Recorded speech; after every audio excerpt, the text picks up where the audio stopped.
Hello, and thank you for joining us. It's about the economy. Vote your pocketbook, your 401k, and your conscience all at the same time. This is part two. Why should I vote for Biden if the stock market is at all-time highs and Trump created, quote, the greatest economy ever, end quote.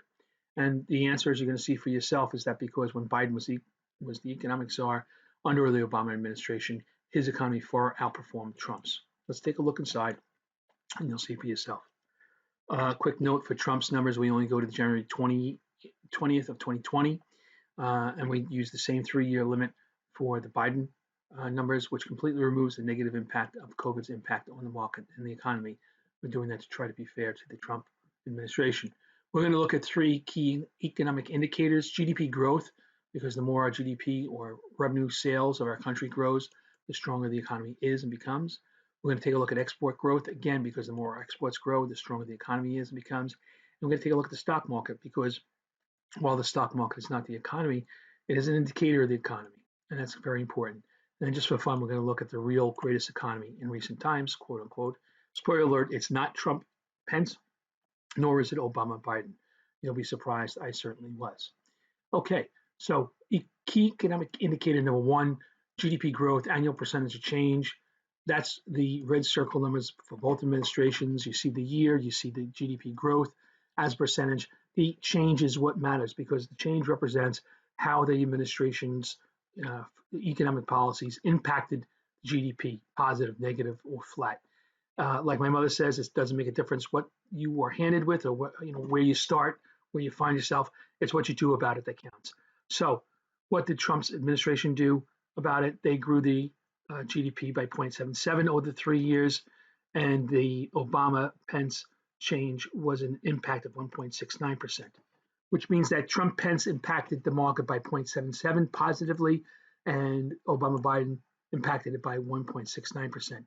That gives Trump-Pence an impact positive of 0.26% per year, while the Obama-Biden administration impacted the economy under the Biden economic czar by 0.56%, which is more than twice as much.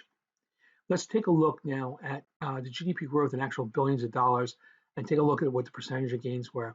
Let's take a look first at this red bar, Trump's growth to January of the fourth year. So there's the full first 3 years, right?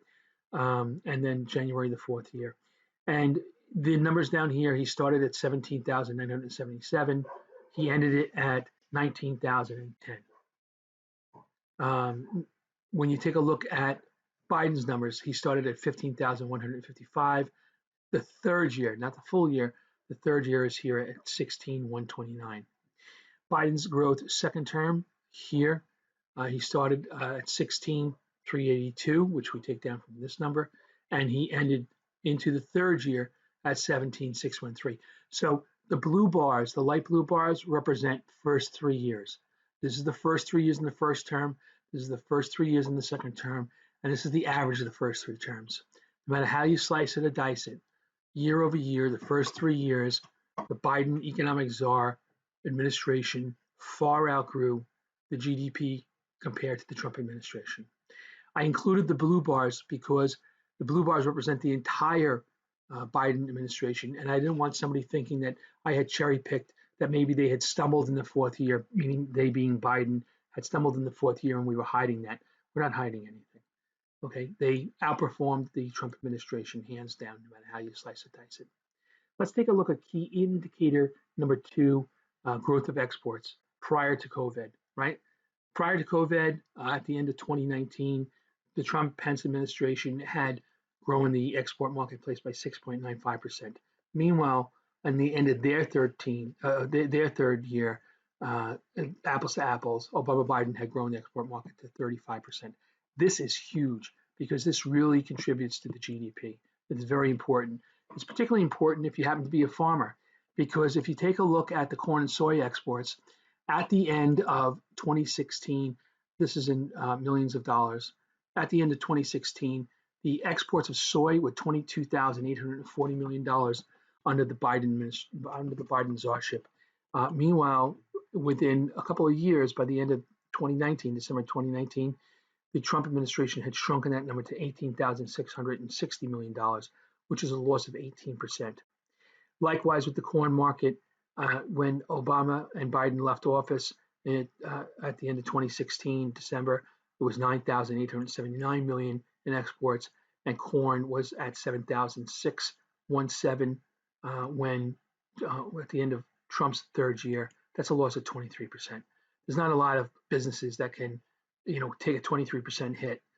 The most important thing, if you're a farmer, this is obviously speaks directly to you, but corn and soy exports, corn and soy itself is the cornerstone of our agricultural economic base.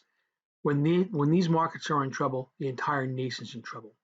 So these numbers represent farms failing, foreclosures, families that have had the farms for generations losing them, and it also represents a horrible foreign trade policy. Okay, let's take a look at the growth of the stock market. And we looked at this number once before. This is again key indicator number 3. The red represents the Trump-Pence first 3 years average annualized returns. And we do 3-year to 3-year comparison and many other comparisons in part 1. Go back and look at that. We're not going to revisit it all here. Go back and look at part 1. But at the end of the day, what's the average annualized return for each administration? Well, it's 15.53% for Trump-Pence, and the S&P 22.76% for the Biden czarship. And the numbers run right across the board. Key thing to look at, you see the Russell and the micro, what the spread is there. Everybody, including Trump, says, oh, small business, micro business, the cornerstone of our economy. And yet, who paid attention to them and who helped that marketplace grow? Okay, let's have a little fun. Greatest economy recent times. It is not Obama and it is not Trump. Trump at 0.26%. You remember that number? Obama 0.56%. Look at Johnson, crazy liberal at 0.7%. Ronald Reagan, who I voted for, loved him. Not surprising at 1.61%. But here's JFK. I was too young to vote for him, but 1.97%. That's the average annualized return for the first 3, or the only 3 years in office, sadly. Ford at 0.09 negative, and it goes negative from here. It's a funny thing. If you drew a line in between the positives and the negatives, one of the things you should note is that 4 out of 6 of the negative GDP ratios mismanaged by Republicans, 3 out of 5 positive GDP ratios managed by Democrats. Do I honestly think that means anything? No. But, if you want to make hay while the sun shines, if you want to, feel a little better about voting maybe Democrat, 3 out of 5 positive, 4 out of 6 negative for the Republicans. I've kept COVID out of this. This is the end of 2Q. I'm putting this in here just so that we understand how serious the situation is. Please do visit us in part 3 because we really need to know who's best at leading us out of it. We answer that in part 3. So if all this is true, then how can Trump claim all-time highs? Listen, as we've already firmly established, we are at highs, but then Trump started with an already high stock market and a growing economy. But bragging now about the economy inherited being at high is actually kind of funny, particularly since he grew it less than Biden. But this is not unlike someone inheriting $450 million and then demanding he be applauded for being a self-made man.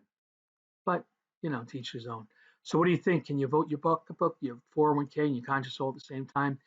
I think you know where this is going. Please vote Biden-Harris. And you know what? Thanks for watching. Please share on social media. Watch the other videos. And by all means, please click to get a PDF copy of this report with direct links to all resources. That's my email at the bottom if you want to reach out to me. Look forward to chatting. Thanks again.